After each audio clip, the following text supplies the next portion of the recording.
ప్రజలారా, మన దేశంలో ఉగ్రవాదము రోజురోజుకు పెరుగుతున్నది. ఈ ఉగ్రవాదానికి మూలము ఇదే అని స్పష్టంగా చెప్పడము కష్టమే.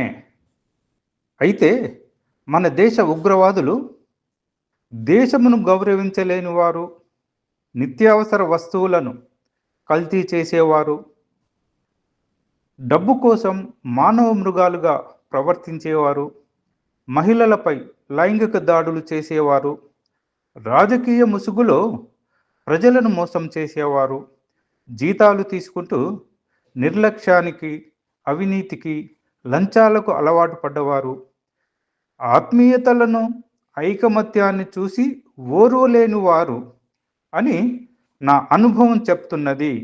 కావున వీరిని తీవ్రవాదులుగా ప్రకటించి దేశద్రోహ నేరం క్రింద శిక్షించాలని మీ పీపుల్ ప్రొటెక్షన్ పార్టీ అధినేత ఉంద్యాల సదానంద రెడ్డి కోరుతున్నాడు.